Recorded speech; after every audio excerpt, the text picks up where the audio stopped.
Here's the next one. Often review.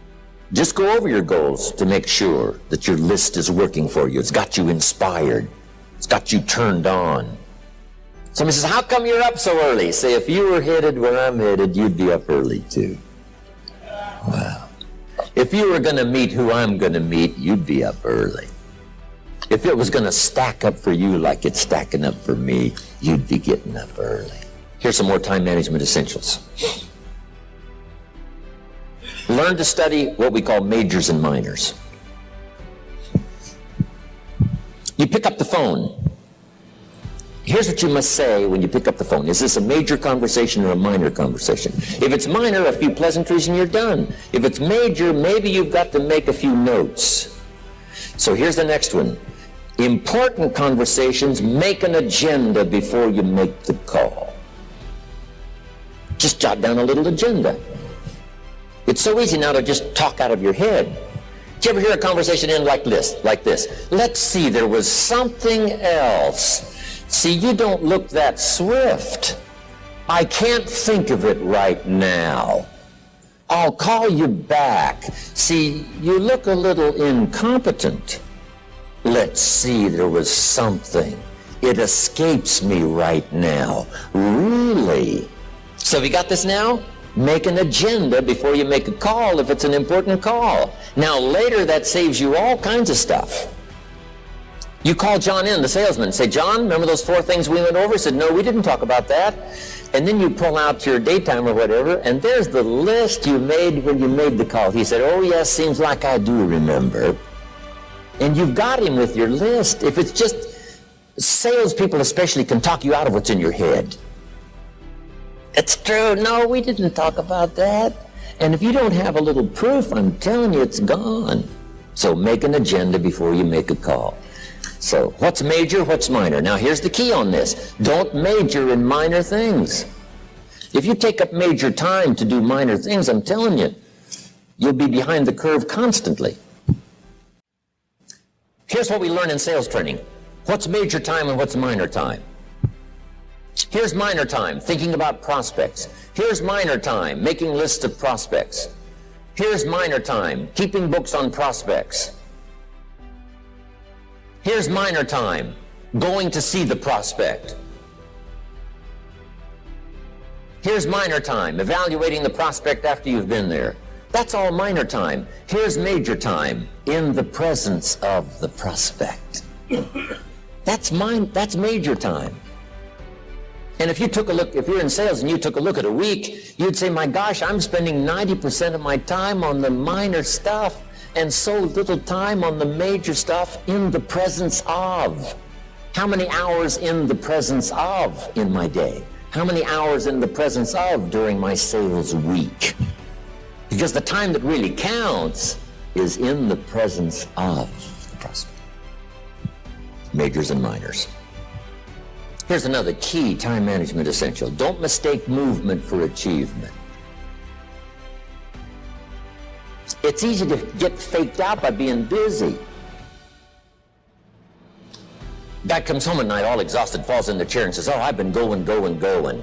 Here's the big question, doing what? It's not the going.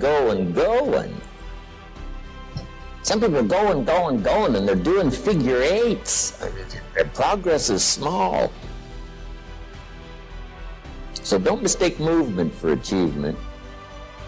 Here's another one in sales we learned. Don't mistake courtesy for consent. If somebody's pleasant and they nod, you say, oh, they're going to buy. No, they're courteous. You can't mistake courtesy for consent. Now here's a big one, concentration. I had to learn this. All those years ago, I'm in the shower trying to compose a letter. Found it turns out to be a strange letter. So here's what I learned to do. Save the work till you get to the office. Save the work till you get to the work. Don't try to get to the office on the way to work. On the way to work, enjoy the way. In the shower, enjoy the shower. Then go to work when you get to work. I've found this to be helpful. Concentration. Here's another big one. Learn to say no. I'm telling you, in such a social society we have now, it's so easy to try to be a nice person, saying yes, yes, yes to everything. Find yourself overloaded. Now you got to call and make the, well, gosh, you know, all the time it takes to back out of something that you said yes to too quickly. Here's what might be better. I don't think so, but if that changes, I'll call you. Little things you can use not to overcommit yourself. My friend Ron Reynolds says, don't let your mouth overload your back. It's a good one. Now, here's a big one on time management. When you work, work. When you play, play. Don't mix the two. Don't work and play. I used to take my family to the beach, and I would bring my briefcase. Or at the beach, I'm saying I should be at the office. I should be at the office. Now my family's upset because I'm at the beach and I'm thinking office, office, office. Now when I'm at the office, I'm thinking what? I got to get my family to the beach, the beach, the beach. So things are not going too well at the office because I'm thinking beach, and things are not going too well at the beach because I'm thinking office. Here's what I learned to do. At the beach, be at the beach. At the office, be at the office. When you work, work. When you play, play. Don't mix the two. Don't work at play. Now here's one of the most important ones. Don't play at work. Work is too serious. You don't want the reputation of being the office joker. It's not a good one.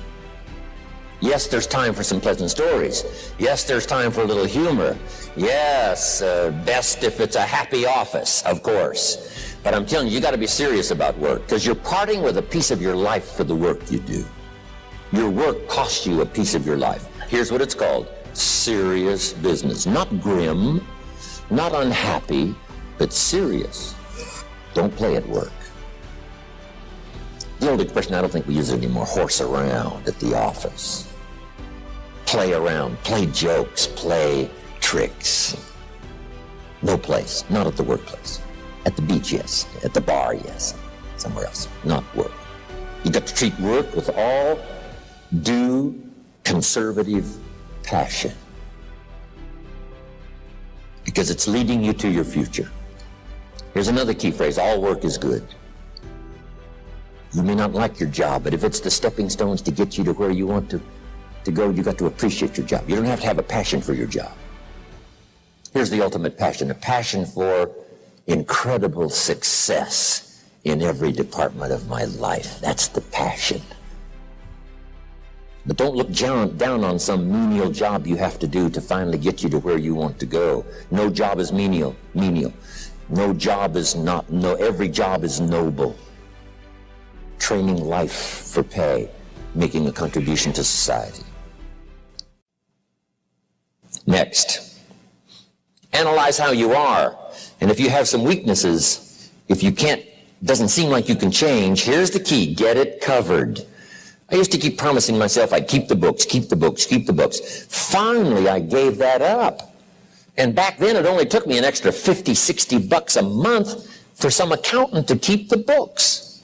I said, no, I'm going to save the $50. You can't believe what I started losing in productivity because I tried to save the $50. So the key is a lot of the time you can stay like you are, but just make sure you get it covered. Okay. Here's the next one. Read all the books. You know, I've only got a few notes here on time management. But if you've got some particular challenges, you run a big organization, a big corporation, you've got some challenges, there's plenty of books. Now, here's what's next. Just be more alert to the things that might be stealing your time. Here's why. Time is like capital. You can't let someone steal your seed corn. You can't let someone steal your capital. And you can't let someone steal your time.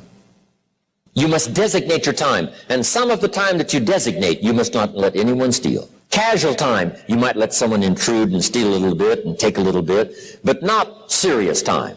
Next, one of the great time management savers is to learn to ask questions up front. Sometimes you talk to somebody for an hour, and then you ask questions and find out if you would have asked those questions up front, you could have saved yourself an hour. Asking questions up front helps you to get to the problem now. But if you just launch into some discourse, you might waste 30 minutes, waste an hour, when here's what you should have been talking about. After you finished an hour, you say, John, what's really the problem? He said, well, it's something personal. See, that's what you should have been talking about this whole hour. Next, learn to think on paper. And we're going to take a break. Some ways to think on paper. One, we've covered one. Solving problems. Take it out of your head and put it on paper. Another one is setting goals. Making these lists we've already started. Here's another good way to think on paper. It's a projects book. Each person you're working with and each project you're working on, get a loose leaf binder and a tab and some pieces of paper behind the tab, and do a little continual summary of how it's going between you and that person and between you and that project. I call it a projects book. It is so useful to me. But what's going on between you and this person? When you last got together, what did you talk about? And you got a few notes there. Here's what we talked about the last time we got together. Now when you get together again, you can review that so you'll know better what to talk about. When the president gets ready to travel and he's going to meet some important people, guess what they bring him? All these briefing books.